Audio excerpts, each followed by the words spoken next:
Gloria a nuestro Dios, exaltamos y glorificamos el nombre del Señor en este momento precioso y maravilloso que Él nos permite poder compartir su preciosa palabra. Y vamos a ir a la palabra del Señor en el libro de Primera de Corintios, capítulo 2, versículos 1, 2 y, bueno, vamos a leer hasta el 5. En el libro de Primera de Corintios 2, vamos a leer del 1 al 5. Esta enseñanza tiene como título, aleluya, cómo evangelizar a un testigo de Jehová. Aunque en realidad, ¿verdad? Se presta pues también para que podamos evangelizar a cualquier otra persona, pero específicamente vamos a enfocarnos en puntos, ¿verdad? Que son muy importantes, que hay que hablar directamente con lo que son los testigos de Jehová. Dice la palabra del Señor, honrando al Padre, al Hijo y al Espíritu Santo, en Primera de Corintios 2, del 1 al 5. Así que, hermanos, cuando fui a vosotros para anunciaros el testimonio de Dios, escuche esto, no fui con excelencia de palabras o de sabiduría, pues me propuse no saber entre vosotros cosa alguna, sino a Jesucristo y a este crucificado. Esto es muy importante, escuche. No fui con excelencia de palabras o sabiduría, pues me propuse no saber entre vosotros cosa alguna, sino a Jesucristo y a este crucificado.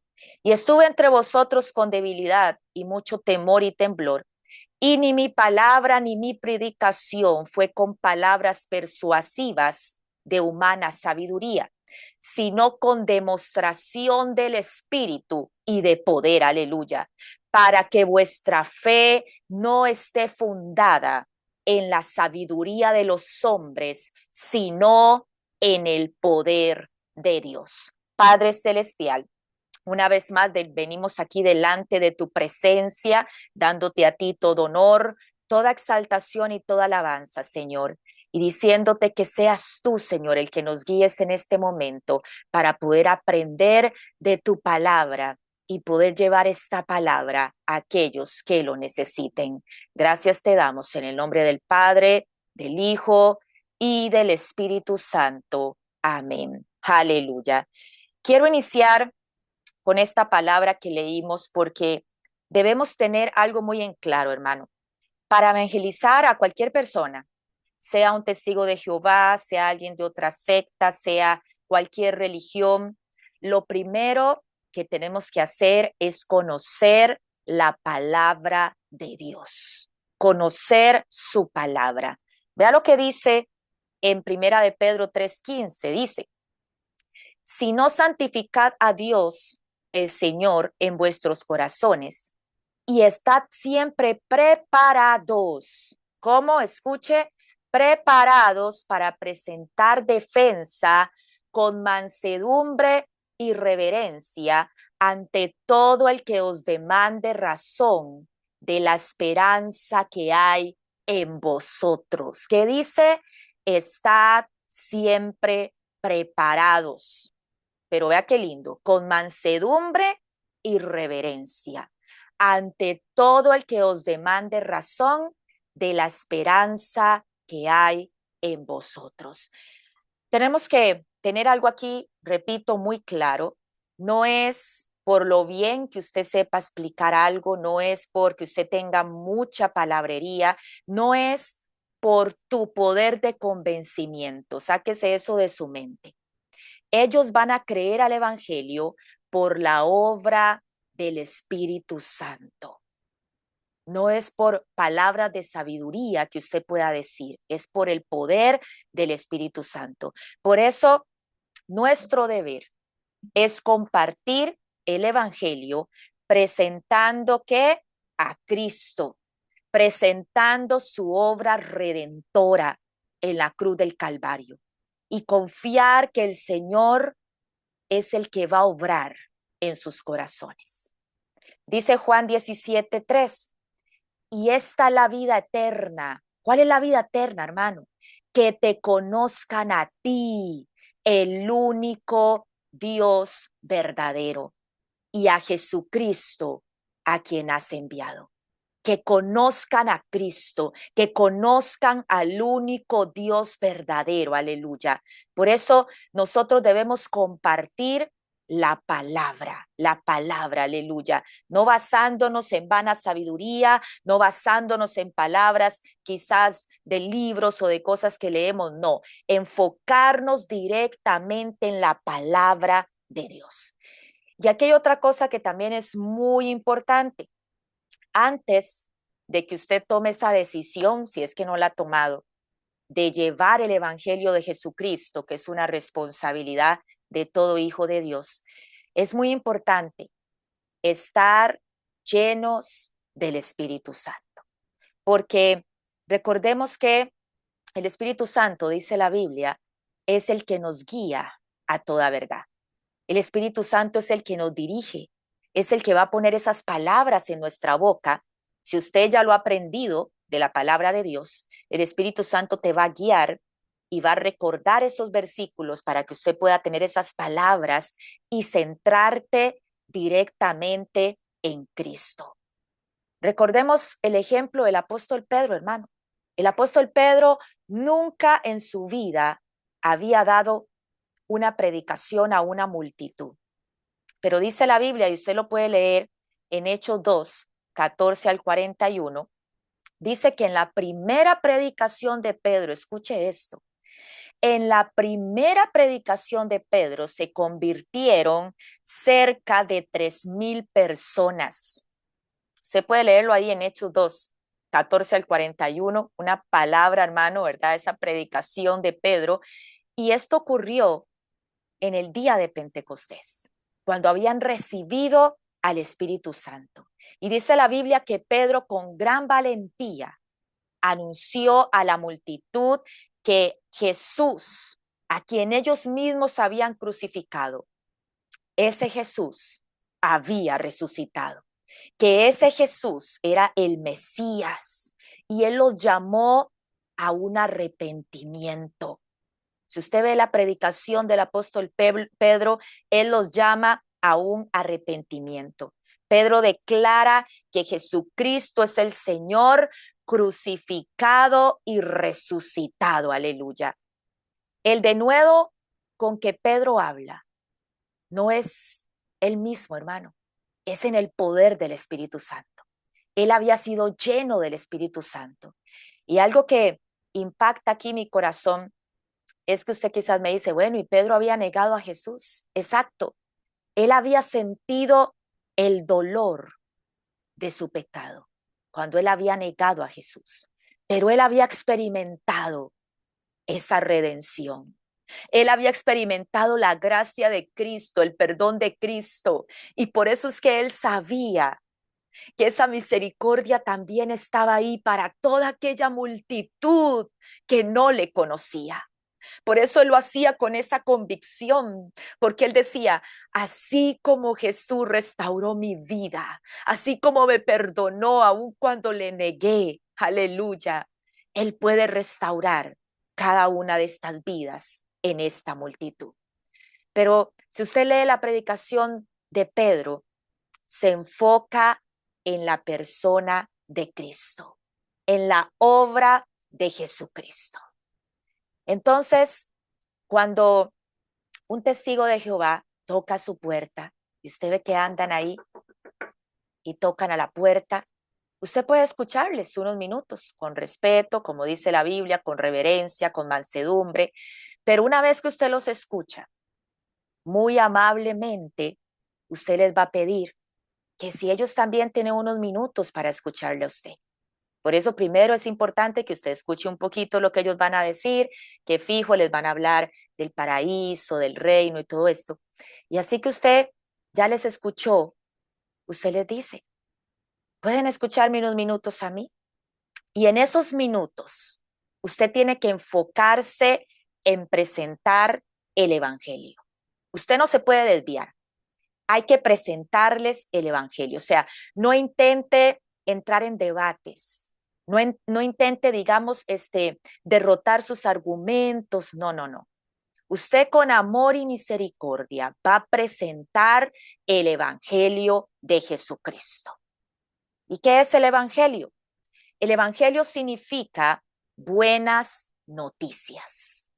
El Evangelio son buenas noticias, hermano. El Evangelio nos dice que somos salvos por gracia, no por obras. Usted no va a darle argumentos de lo que ellos piensan, porque no vamos a entrar a estudiar sus doctrinas, no. Pero usted sabe, hermano, lo que dice la palabra. Y la Biblia dice que hemos sido salvos por gracia y no por obras. No es por todas las horas que usted ande ahí llevando la predicación, es por la gracia de Dios.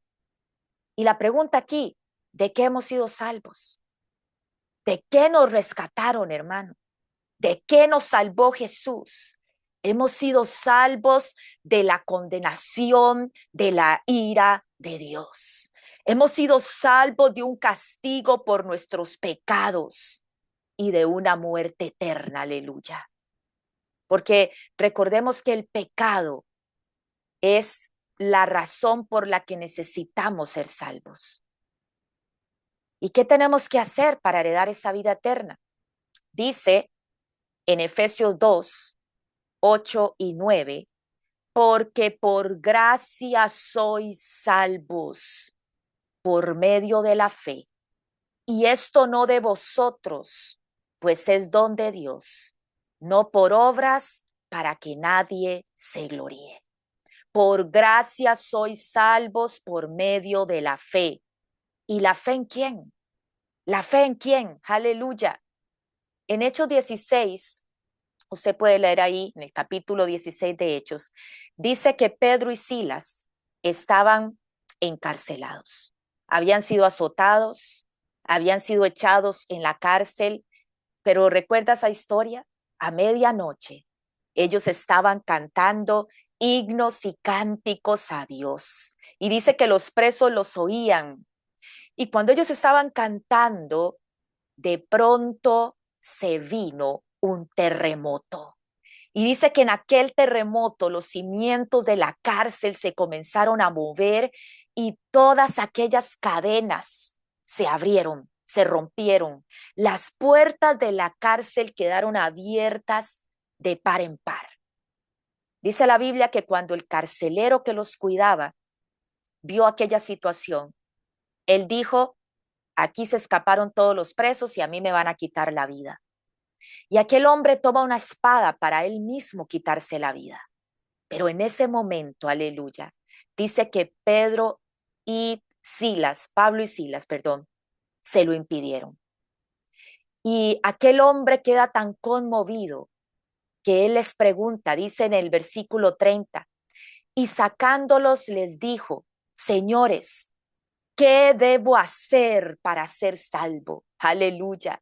Y ellos le dijeron: cree en el Señor Jesucristo y serás salvo tú y tu casa.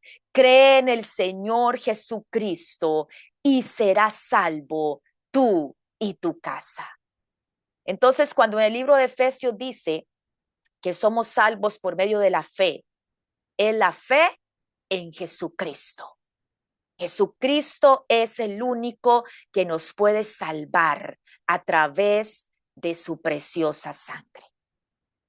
Dice la palabra del Señor en primera de Juan 5, 11 y 12.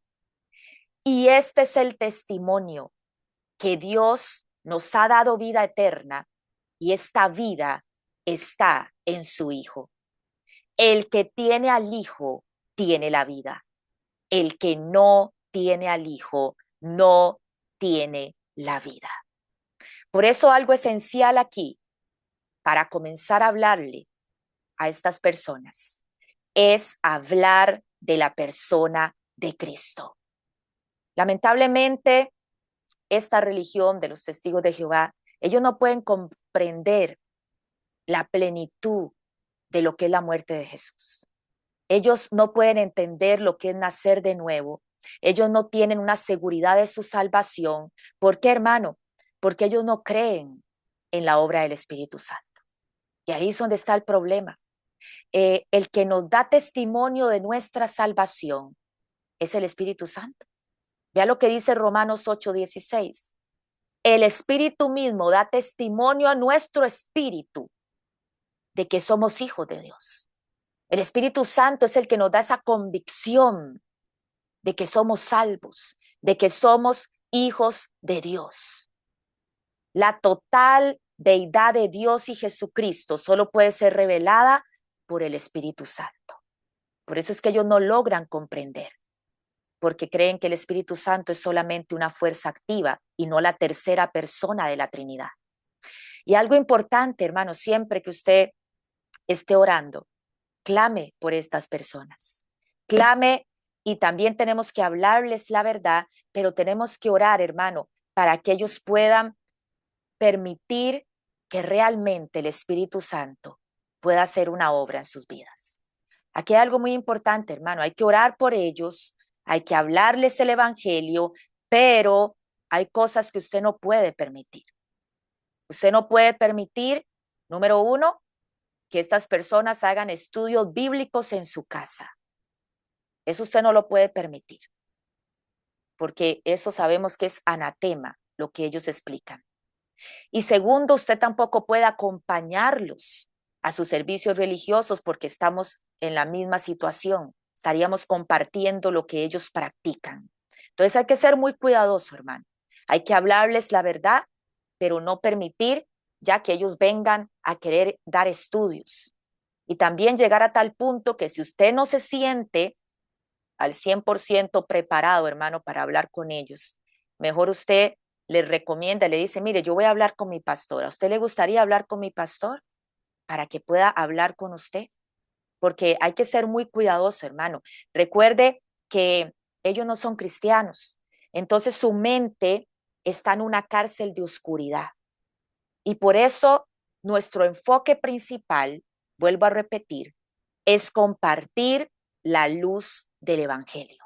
Compartir la luz del evangelio. Hacerles entender que si les estamos hablando es porque nos preocupa su alma, nos preocupa su salvación, porque necesitan a Jesús, necesitan ser salvos.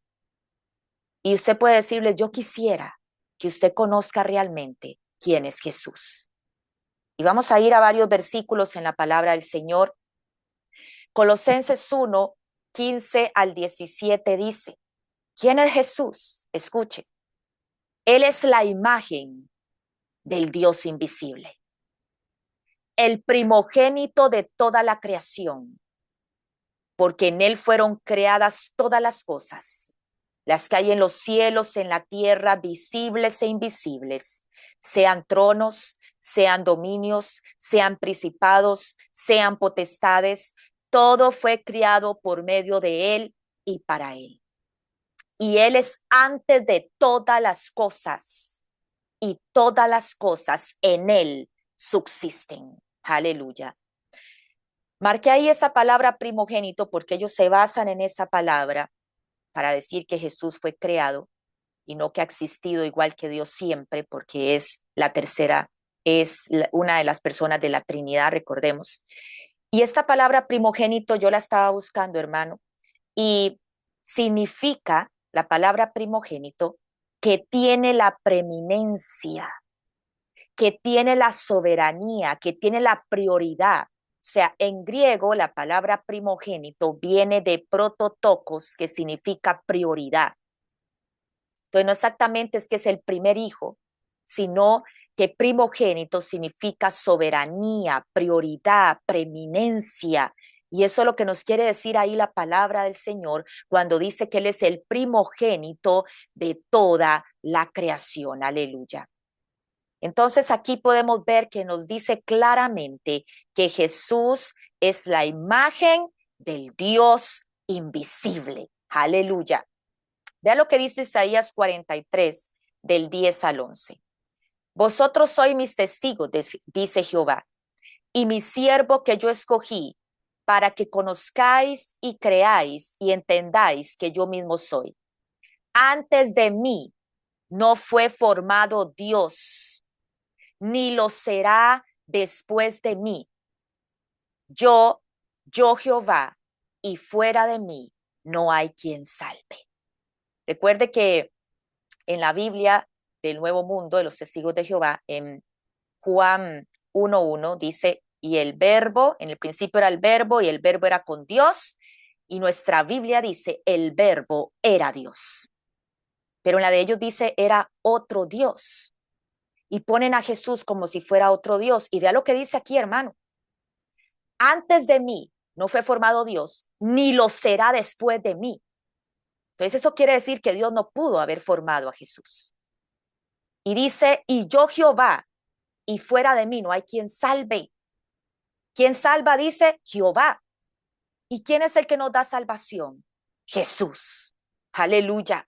Jesús nos da salvación a través de su sangre, nos da perdón de pecados. Eso quiere decir que si no hay otro Dios que salve, Jesús no puede ser otro Dios. Aleluya. Es el único Dios verdadero. Aleluya.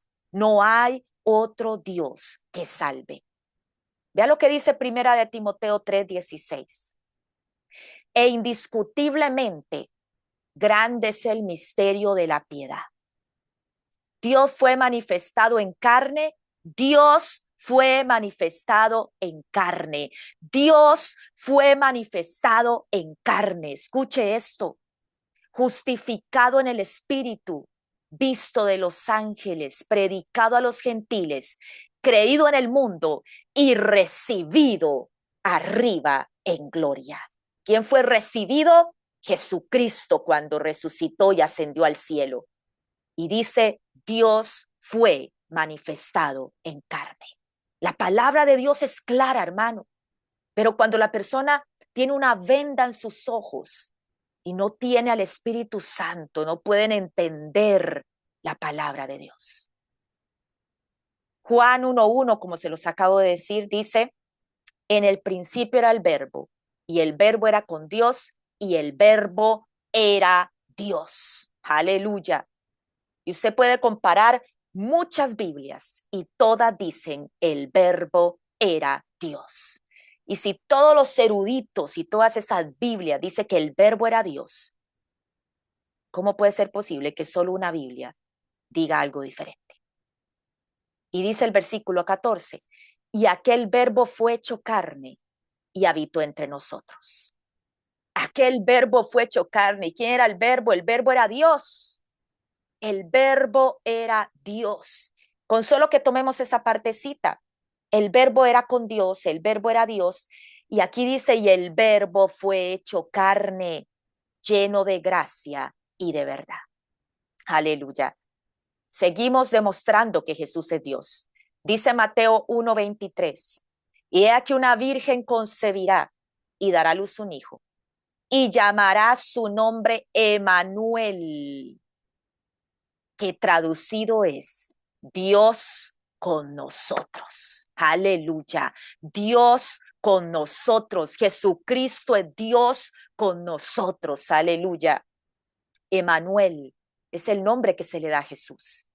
Y claramente significa que es Dios con nosotros. Romanos 9:5, vea.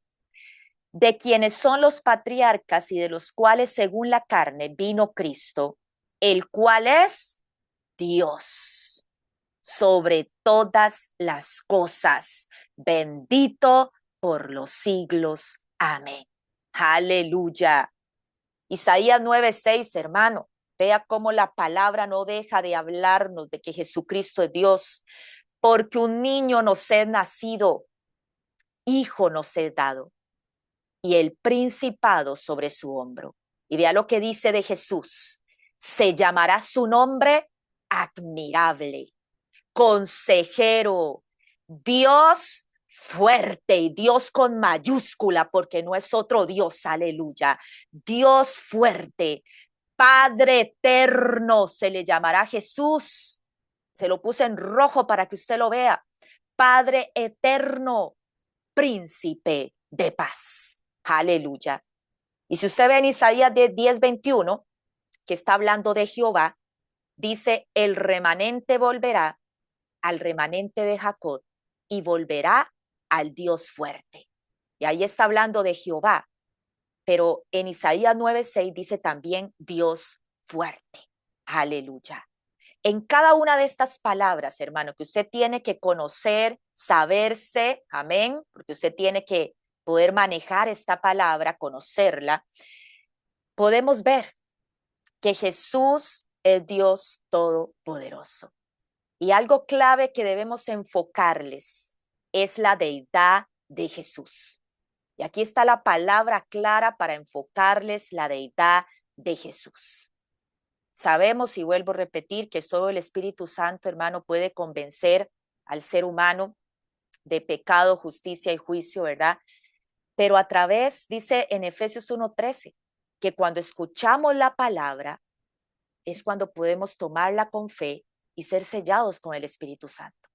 Quizás usted dice, ¿para qué les voy a hablar? Si ya ellos tienen esa creencia.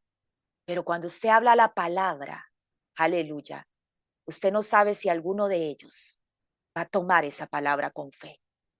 Y el Espíritu Santo puede empezar a trabajar en esos corazones. Por eso es que nosotros tenemos esa responsabilidad de llevar la palabra de Dios, pero siempre enfocados en la palabra.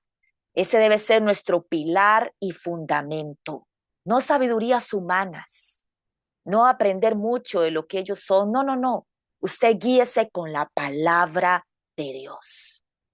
Y quiero también que hablemos aquí, hermano, de cómo Jesús recibe toda adoración, cómo Jesús permite ser honrado, adorado como merecedor, y él recibe esa adoración.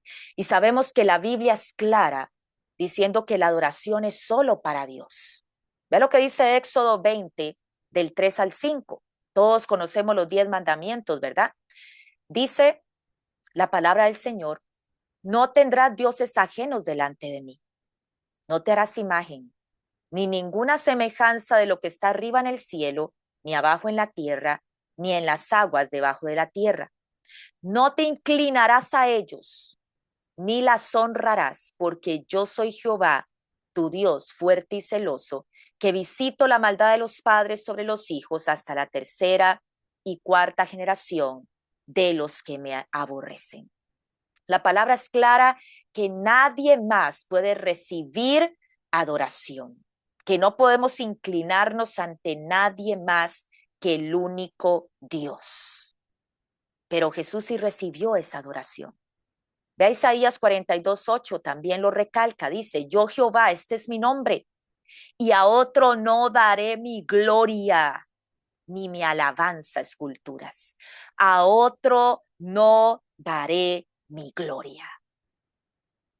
Pero si vamos a Hebreos 1, del 8 al 10, vea lo que dice de Jesús. Dice, mas del Hijo dice: tu trono, oh Dios, está hablando del Hijo, de Jesucristo. Tu trono, oh Dios, por el siglo del siglo. Cetro de equidad es el cetro de tu reino. Has amado la justicia y aborrecido la maldad, por lo cual te ungió Dios, el Dios tuyo, con óleo de alegría más que a tus compañeros. Y tú, oh Señor, en el principio fundaste la tierra, y los cielos son la obra de tus manos. Y en el libro de Apocalipsis, hermano, que yo sé que está un poquito largo, pero nos empieza a hablar de cómo Juan estaba, recuerda, en el cielo, en aquella visión que él tuvo, y él dice que estaba llorando porque no había ninguno digno de abrir los sellos.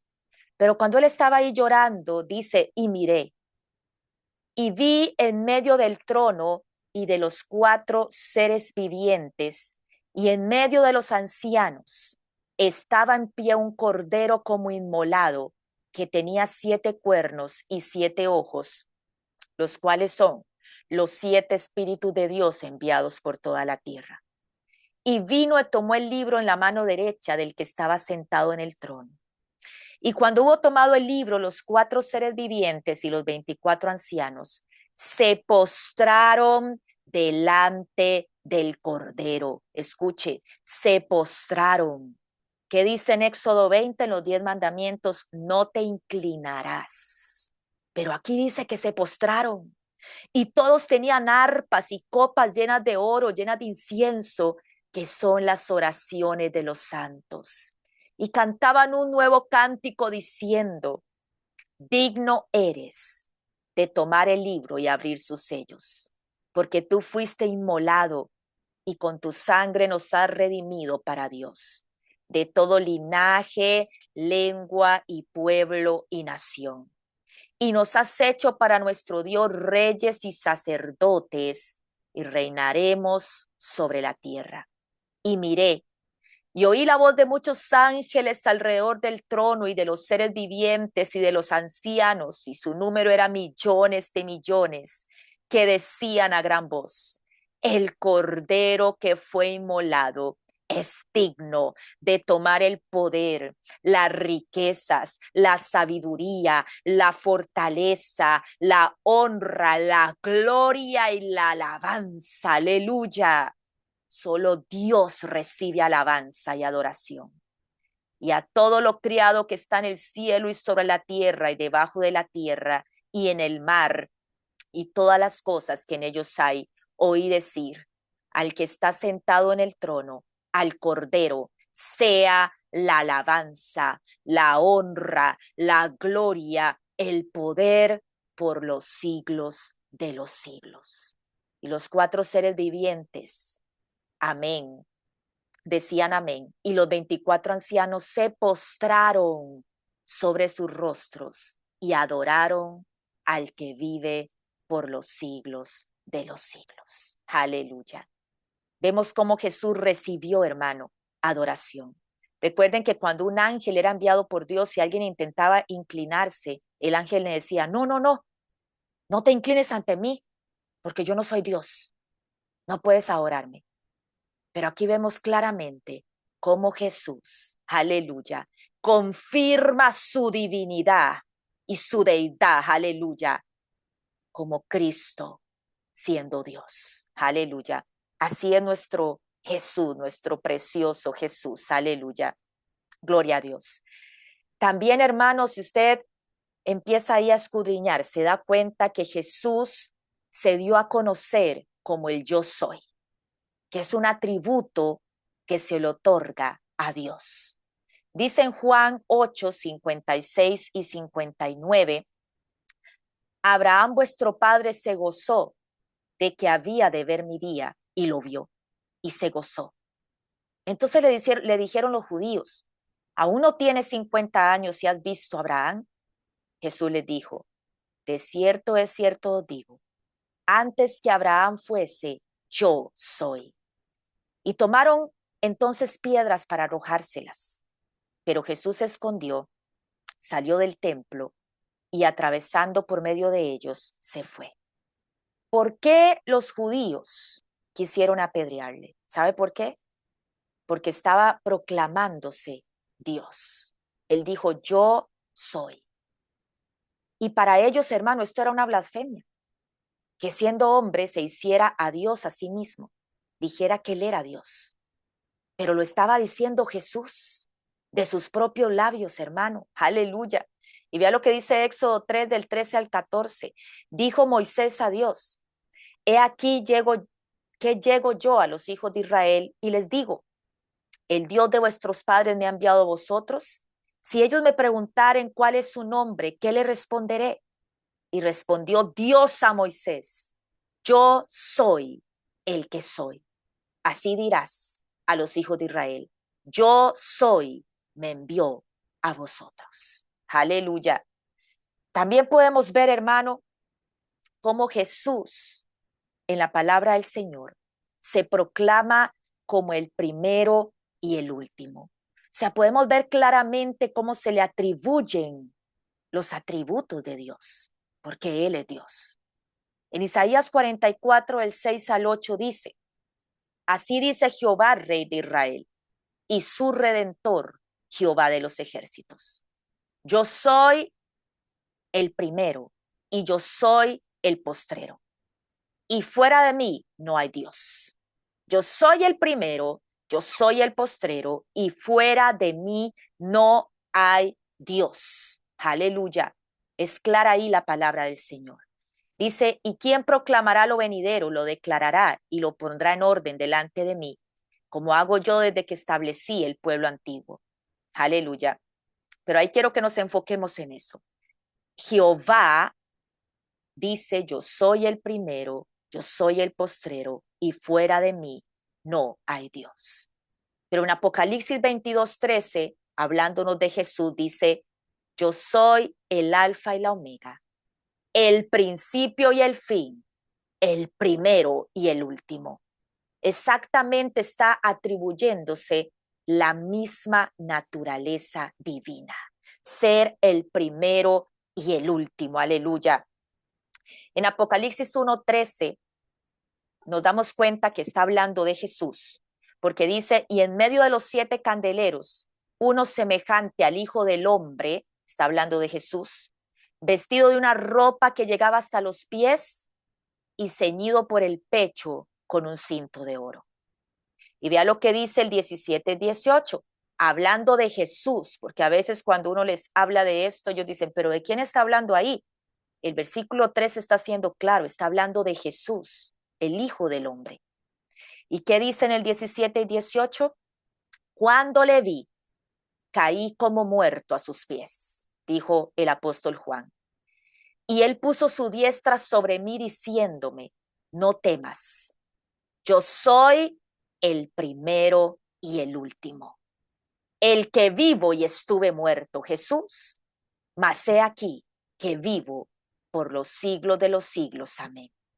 Y tengo las llaves de la muerte y del Hades. En Isaías 41:4 vuelve a recalcar, hermano, que Jehová dijo, soy el primero. Vea lo que dice, ¿quién hizo y realizó esto?